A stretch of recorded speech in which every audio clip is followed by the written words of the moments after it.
do want to alert the members, we will have a little bit of time for follow-up questions if it of interest. Representative Tokuda.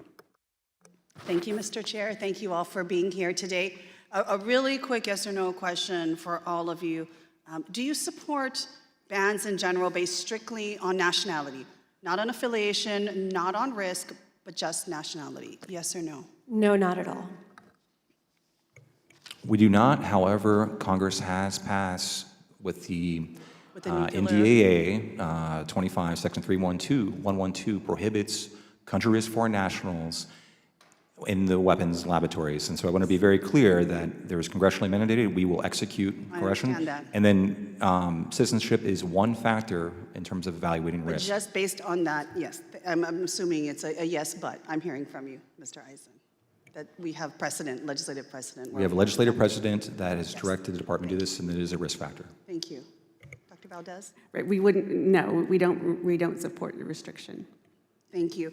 You know, I just asked this question because we've had a lot of discussion today about how our national labs are the crown jewel, I heard it referred to. And it's not just the physical labs that make it the crown jewel, make it the tip of the spear in terms of leading research domestically, but especially globally. It's the people that sit inside of it. And I think we can all agree that while we have a lot of home pride right now, especially celebrating our 250th birthday, the very best and the brightest aren't necessarily just US born and bred as well. We want to make sure, literally, that we take all of the vetting processes, Mr. Eisen, that you said is in place. Very rigorous access is not guaranteed, but the very best researchers are sitting in those labs. I ask this question because there is a proposed NDAA amendment that could come up this year in the House that would prohibit Chinese nationals from physical access to our national labs. And I would like to ask you, what would the impact on research conducted in our national labs be if this were to pass? What kind of research projects would this have impacted?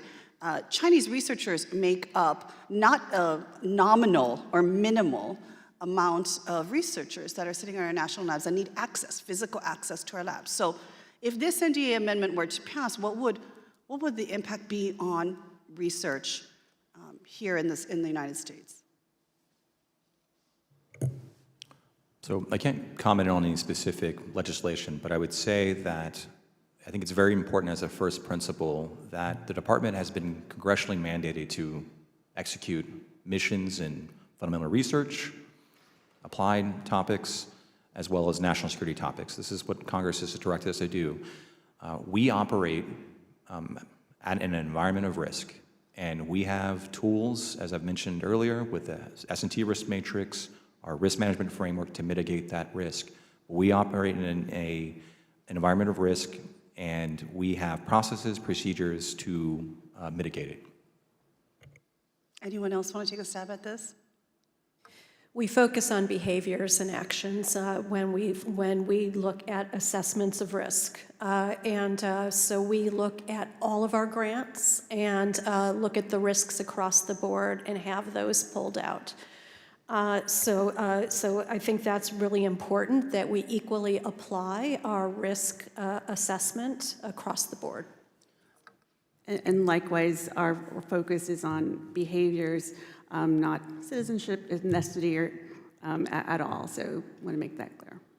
So if I'm hearing you all, if we arbitrarily apply simply a nationality test, no other risk factors that are already embedded in many of the rigorous protocols that exist, it sounds like you will not be able to potentially meet your congressional mandate to be able to conduct critical research in areas that are being done at the national labs. Could you agree to that? You would lose researchers potentially, again, simply based not on risk, not any kind of affiliation, but simply nationality. Yes or no, you'll lose researchers, critical researchers that have been leading projects. You can't say which ones because that's you could probably provide that later. But will we not be cutting you off at the knees in terms of meeting these congressional mandates to do research in important areas? I'll say that definitely would restrict the number of individuals that can participate in the research. I do have to say a big focus of the National Science Foundation, however, is making sure that we promote the U.S. workforce as well and STEM workforce here. So it has to be a both. It has to be that we, of course, we promote those who choose to stay in the United States, as well as make sure that we have that organic U.S. workforce promoted. I 100% agree, but I think we also know that a significant amount of those who do their doctoral and research work from other countries, India and China, do in fact stay on beyond 5 and 10 years and contribute meaningful long-term research for the benefit of the United States. So to exclude them again would be not making sure that the best and brightest are sitting in our crown jewels. Thank you, Mr. Chair. I yield back. Thank you.